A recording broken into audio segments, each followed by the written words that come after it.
Welcome to the Michigan Man Podcast on Wolverine Sports Radio, a member of the V Sporto Network, and in partnership with SB Nation's Maize and Brew, for Wolverine fans from coast to coast.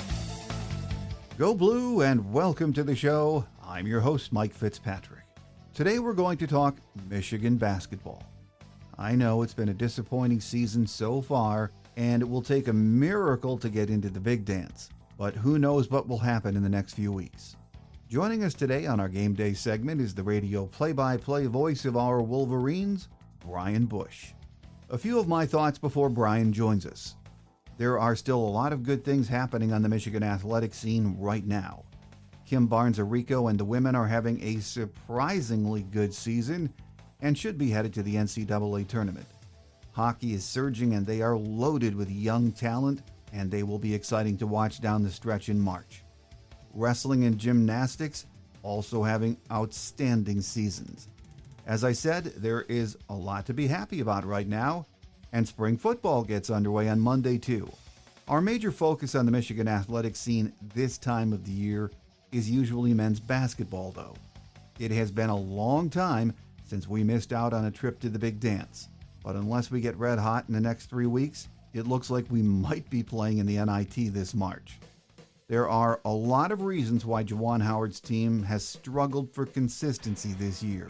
Joining us next with some of his thoughts on those struggles is the radio play-by-play voice of Michigan basketball, Brian Boesch. So stay with us.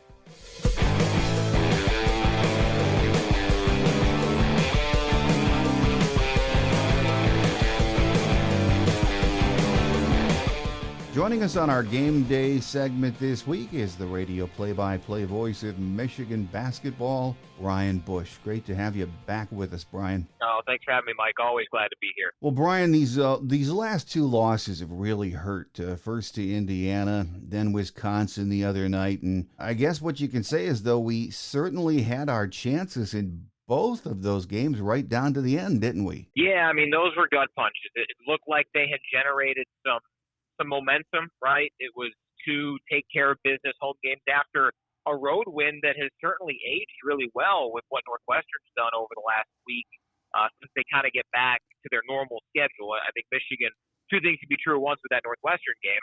They caught Northwestern at the end of a pretty hectic stretch, fifth game in 11 days, but also, I think Michigan would have won that game no matter how much rest Northwestern had because it was one of their best performances. And then you have a chance against Indiana. You're right there. You play the defense that you need to play down the stretch, and you just can't find a basket. And there were some good looks, and obviously, with 8 seconds left, Indiana, I thought, defended, both of the potential Michigan looks pretty well, the Buskin drive, then the Jet Howard three on the right side.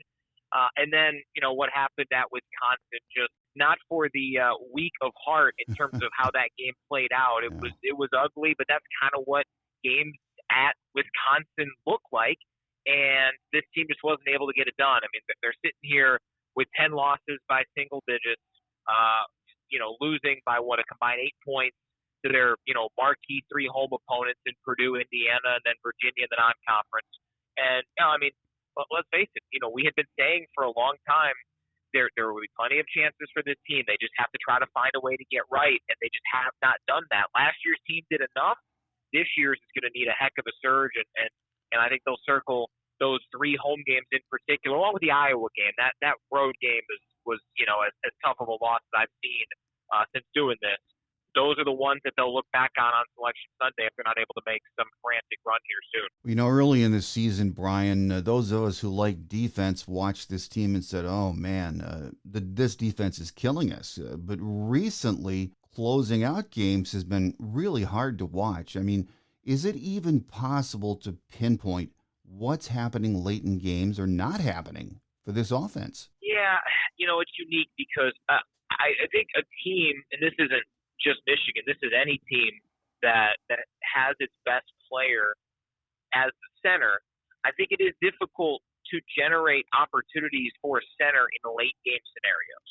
You oftentimes need to go to that, one-on-one from the top with a guard or a wing and see what you can generate from there. It's difficult to post up because you want to do two things. You want to score, but you also don't want to leave much, if any, time for your opponent in some of those late game situations. So when you have Hunter Dickinson be your focal point, you have him on the inside, it does, I think, add a layer of difficulty to anything you're trying to generate late in the game.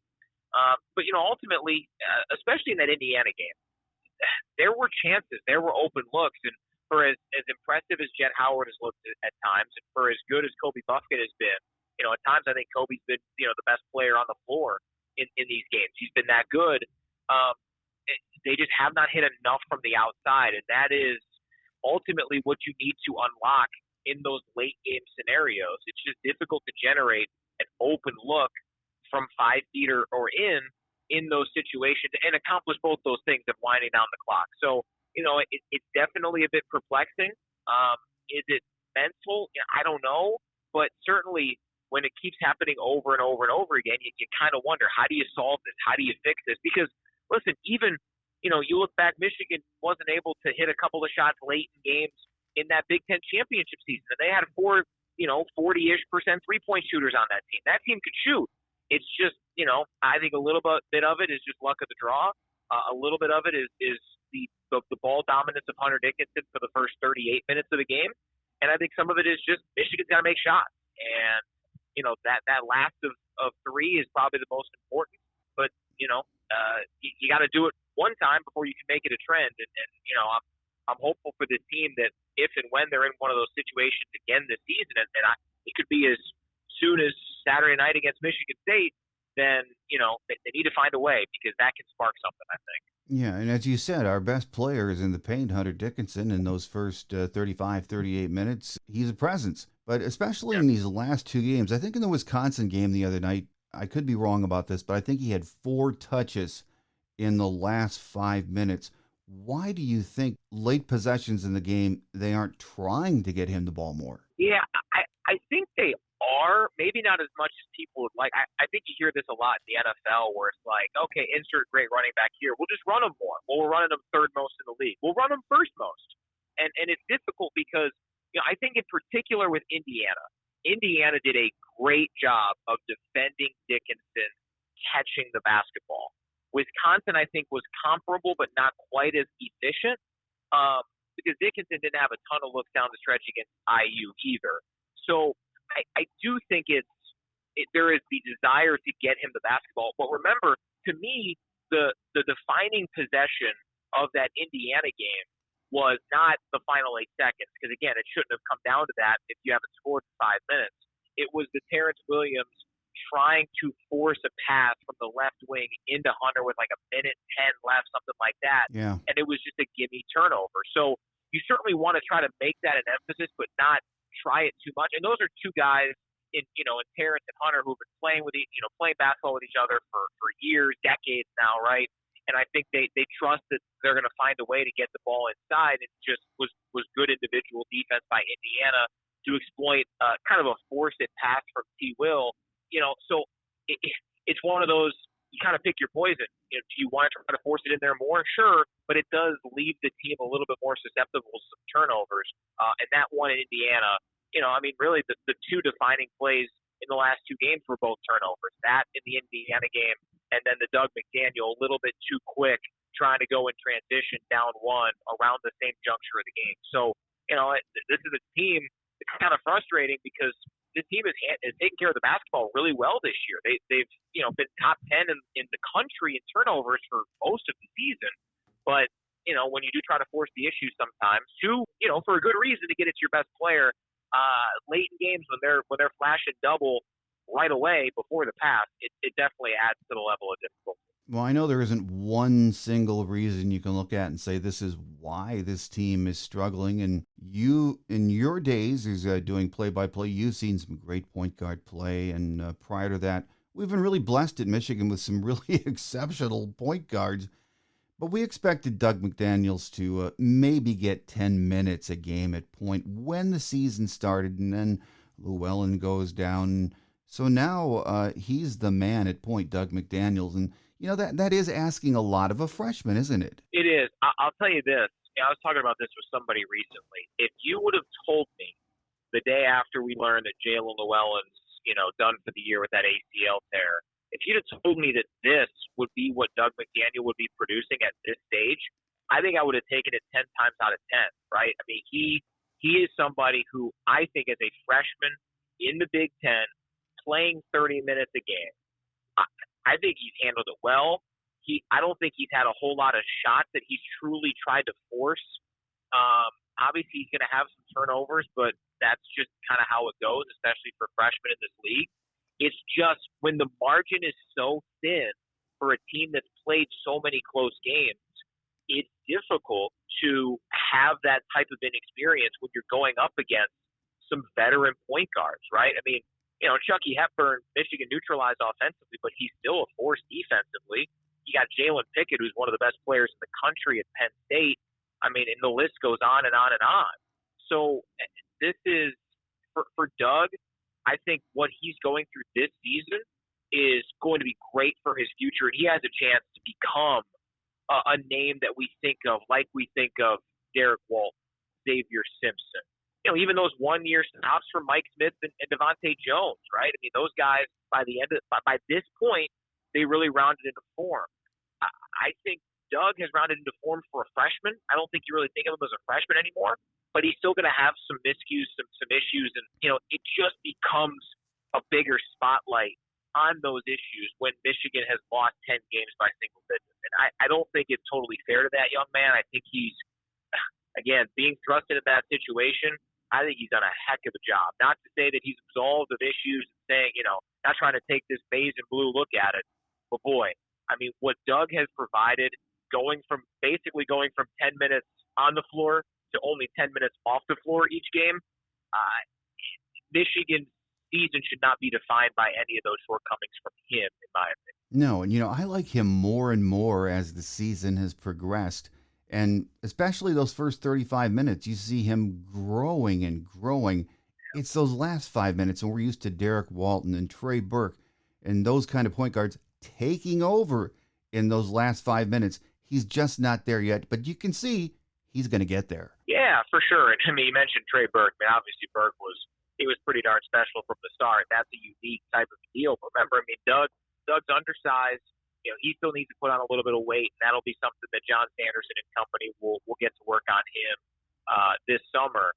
But yeah, I mean, I think the ideal circumstance for this team would have been Jalen and Doug pretty much 50-50 in terms of the minute distribution by this point of the season, and then you ride the hot hand as things go along.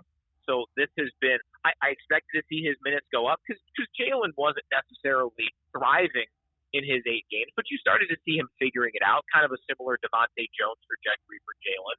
But, it felt like it was going to work the best if those two were kind of the, ping-pong and back-and-forth type of guys who would play about even minutes. And, Michigan could certainly use that veteran presence of Jalen Llewellyn, and, that's just what happens when you have some injuries. But I got a lot of optimism for Doug long-term. It's just a shame that, for him and several guys on this team, a couple of plays here and there have made a huge difference, and it's a huge swing for a team that's really nowhere close to the bubble. And if they'll swing a different way, we're probably talking about the team like we did last year's team of, they won, okay, their last 4 in. They lost, okay, their first 4 out, like it was a year ago. Well, there's no questioning the overall talent on this team. The chemistry on the floor, that's another matter, and that's a hard thing to develop, but especially this late in the season, would you look at it and say youth is the key factor why this offense just seems so disjointed at times?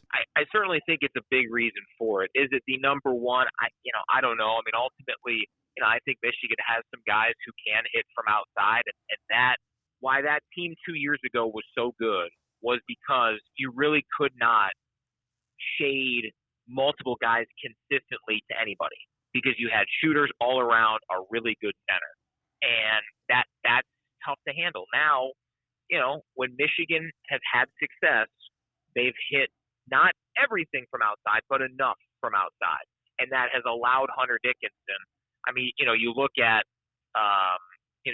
some of the games where I think it was it Nebraska, where he had almost a double-double in the second. Maybe it was Ohio State. I think he had almost a double-double in the second half after, 2 points and 1 rebound in the first half, because, Chris Holtmann just said, well, I got to flip my strategy here. I can't double team Hunter because they're hitting from outside, and then you keep guys on the shooters, and Hunter Dickinson goes off.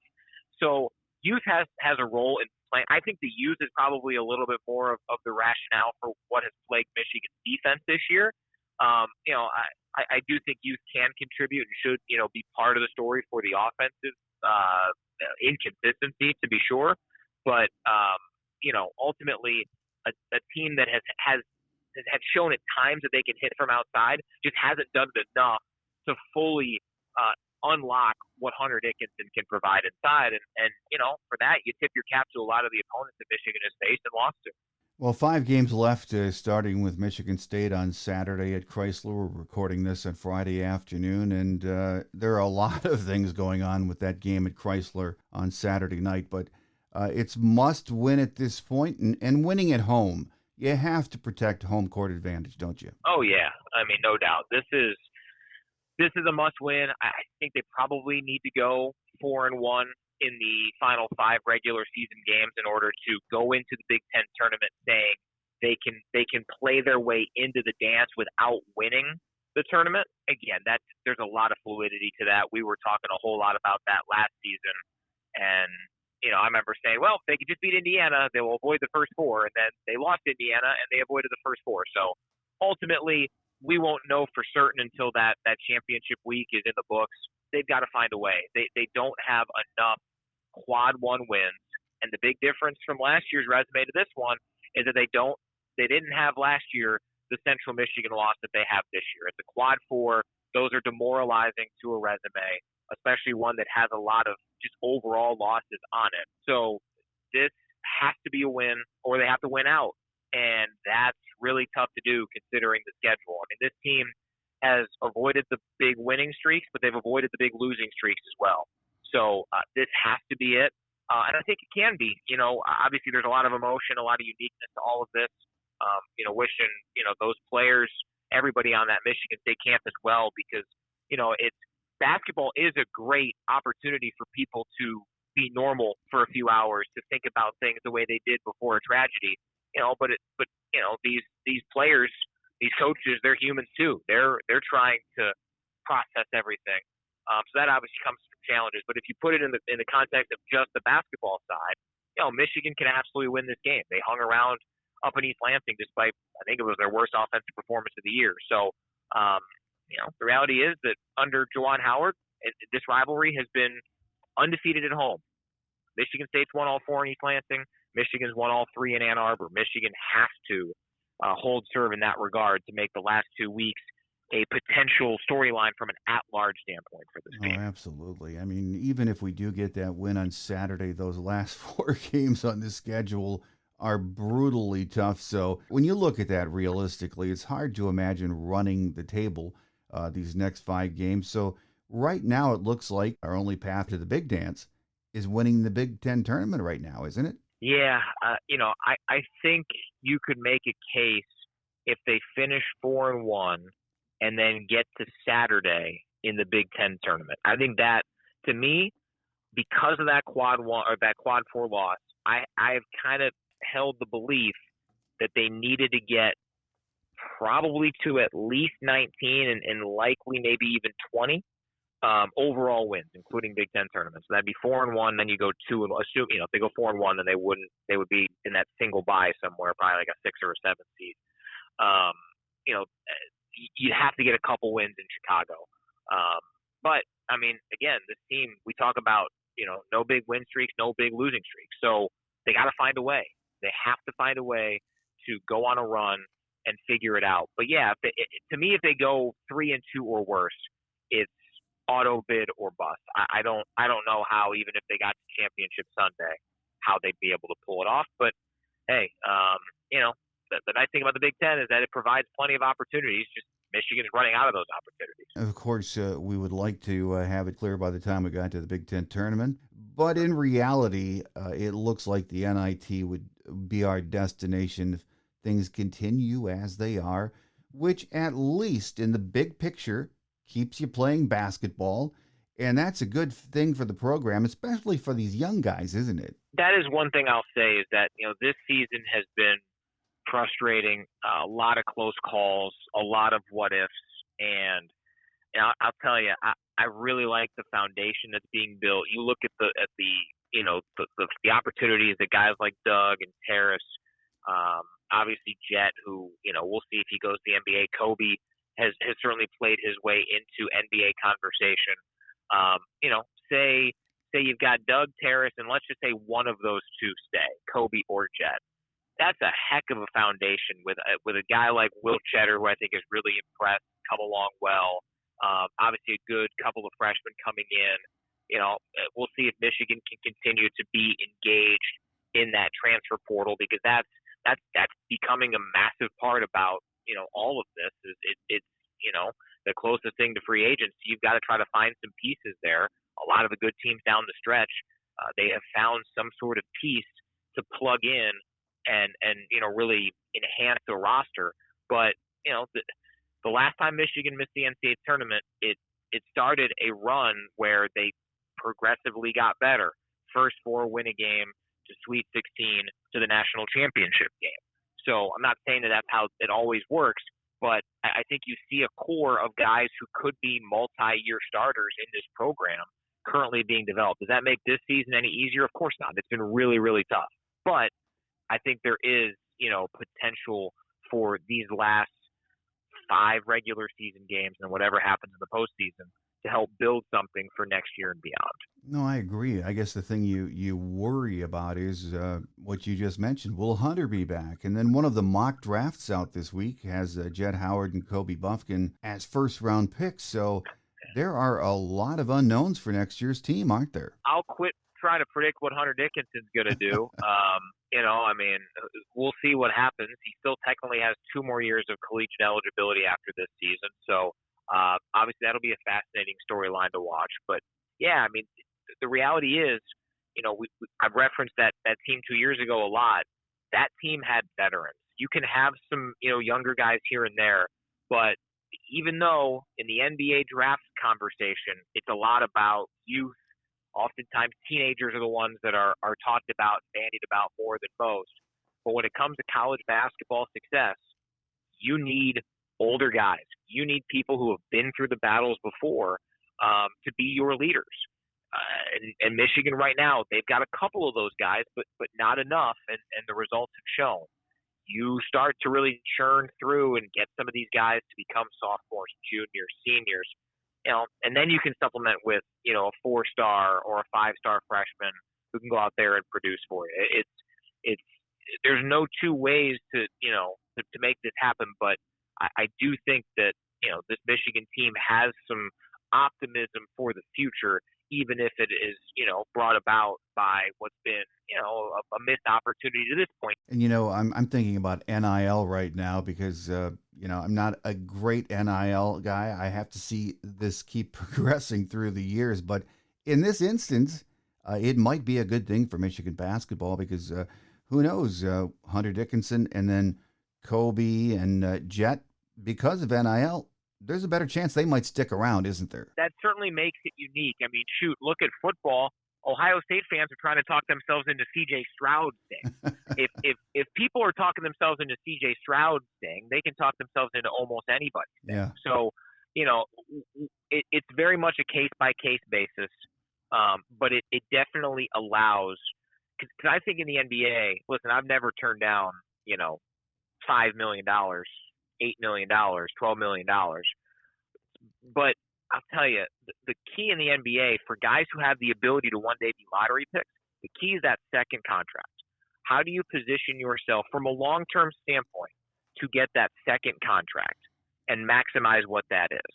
Now, when Jordan Poole left to go to the NBA, people were really surprised, but he felt he was prepared, and he's very much gotten that second contract. He's an NBA champion. He absolutely made the right decision.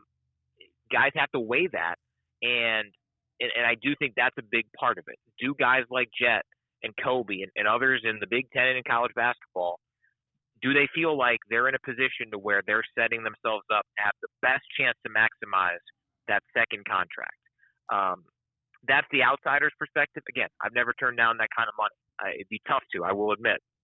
But, these young men are good enough players to, make that decision and figure it out, what's best for them. And if NIL can help, great. That's awesome for Michigan and for a lot of programs. I mean, shoot, that's why, I think NIL is the reason why Indiana beat Michigan the other night, because the Hoosiers kept Trace Jackson Davis, and he's really, really, really good at basketball. He's a difference maker, and if a guy like him can stick around, then it really, outside of some of the top 5-6 picks in projecting the NBA draft, not all of whom are playing in college basketball, you got at least a puncher's chance, which is not how it was just a few years ago. Well, Brian, as we head for the stretch run, as far as the rest of the Big Ten goes, I mean, it's been a very entertaining year, but a crazy year at this point. How many teams do you see even making it into the NCAA tournament? Boy, I've kind of been around that 8 to 9 number, depending on how things play out in the Big Ten tournament and down the stretch. Certainly things can be fluid, right? 2 weeks ago, Northwestern was on a downtick, and you felt like Penn State had a real chance. Now Northwestern is, barring complete collapse, I think they're in. Penn State's got some work to do. The likes of Ohio State and Wisconsin have kind of flamed out. I'll say 8. Don't feel great about it. The hopes of getting 10 in, I think that's really fizzled with those two teams kind of, fading away. So I'll go 8. But, ultimately, no matter how many teams it gets in, the Big Ten really needs somebody to make a deep run. I think Purdue and Indiana both have great opportunities to do it. Certainly, based on matchups, would it be surprising to see a team like Rutgers, a team like Northwestern in the second weekend of the tournament, Maryland after their win over Purdue? Sure, I mean, that could absolutely happen. But, the Big Ten for the last few years, really ever since, Michigan got to the national championship game, when I think there's only 4 teams in the Big Ten that year. Ever since then, it has been a struggle where the teams have kind of increased, but the deep runs have kind of dissipated for the league. They need somebody to go out there and make a run. And I think there are a few candidates, but it's one thing to be a candidate, another thing to do it. Case in point, you thought Purdue had a clean runway last year, and they lose to St. Peter's. So got to find a way, got to get somebody deep, and we'll see, because the league needs it from a national perspective. Yeah, because you hear a lot of the national guys saying, hey, it's a down year in the Big Ten. And, it might be. We've seen them say that about other conferences heading into March in the NCAA tournament. But it's probably better and safer to wait and see how everyone fares in the NCAA tournament before we say, hey, it's been a down year. Yeah, I mean, listen, I'm as impressed with the Big 12 as anybody. But you got to do it in the tournament. It's a small sample size. I'm not saying you need to have, 3 teams make the Elite 8 and 2 make the Final 4. I mean, shoot, look at what was the Pac-12 that year, had 3 teams in the Elite 8. The Pac-12 right now is basically a 2, maybe a 3-team conference. Yeah. So it's fluid, but yeah, I mean, it's a real thing that this league hasn't won a national championship in more than 2 decades. That needs to be broken through. And do I think there's a team? Would I pick a Big Ten team to win it all this year on the bracket? No, not necessarily. But you know what? You get to the Sweet 16 with a few options, and then from there you kind of just see what happens. I mean, it's about matchups, and I think certainly, with Zach Edey in Purdue, with Trace Jackson Davis in Indiana, with Rutgers style, there are some unique matchups that other teams and conferences will have not faced before. Can one of them break through? It remains to be seen, but it would be a good thing for the long term of this league. Oh, absolutely it would. Well, final question before we let you get away, Brian. It's a basketball question, but it's about women's basketball. Kim Barnes-Arico and her team. And I know because of your schedule, you don't get to see them as much as you'd like to, but what a great year they're having, and they are a fun team to watch, aren't they? 100%. I was at their game last week against Nebraska. Obviously, had a tough one the other night against Indiana. I mean, they are really good. They got a huge one coming up Monday at home against Ohio State. But, for them to kind of weather the storm here, it seems like Layla Felia, there's optimism that she will return down the stretch at some point this season. What Leah Brown has done playing point guard, she's such a fun player to watch. Emily Kaiser's emergence with Naz Hillman leaving and Emily taking over as the primary option on the inside. Maddie Nolan, such a likable person who, has really added an extra element to this team. Some of their youth have been really impressed with the likes of Jordan Hobbs and Kyra Evans. I mean, that's a team that, right now that NCAA tournament early reveal had them as the 11th overall team, which would have them host. They got to stay in the top 16. Certainly a road loss at Indiana is not really going to hurt your resume too much, but they have to finish strong to get that, and it's a huge opportunity for them to try to host for a second straight year. I think they can get back to the second weekend for a third straight year after never doing it. I mean, what Coach Arico and this staff have done, it's really been fun to watch. It was a very slow but steady climb since she got here more than a decade ago, and you're seeing how, as women's basketball was very top-heavy when she got here, it's difficult to move levels, right? Mm-hmm. And it took a long time, but now not only is Michigan a team that's certainly not in that top tier of national contenders, but I think they're in tier 2, and they're recruiting to where now I think you can start thinking about them as a potential tier 1 type of a program. And that speaks to what she's done, because I think it's harder to make that climb in women's basketball than in men's basketball. And for her to do it the way that she's done it with the people she's done it with, it's been awesome. So I'm hopeful that it's going to be a great crowd at Chrysler on Monday night. And, yeah, if they finish strong and hopefully kind of get off the schneid. They've struggled in the Big Ten tournament in recent years. But if they can do that, I think they got a great chance to host again. And that puts you in position. You'd be favored to get to the Sweet 16, and then from there you just play it out. I'll take Coach Arico and some of these stud players in that situation any day. Oh, absolutely. Great season so far for the women, and then we'll see starting tomorrow afternoon, I should say, with Michigan State, if the guys can pick it up and finish strong. So a lot of basketball yet to be played. Here with us on the show today has been the radio play-by-play voice of Michigan basketball, Brian Boesch. Always a pleasure to have you on the show, and we look forward to listening to you and hoping there's a big run left in this team. Sounds good, Mike. Always appreciate the time. All the best.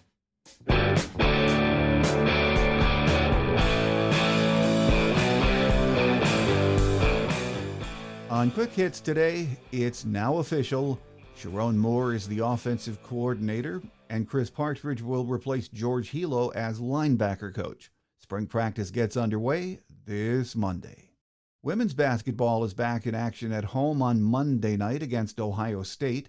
They are 20-6 overall, 10-5 in Big Ten play. Number 4 hockey skated to a 3-3 tie with Ohio State on Thursday night down in Columbus.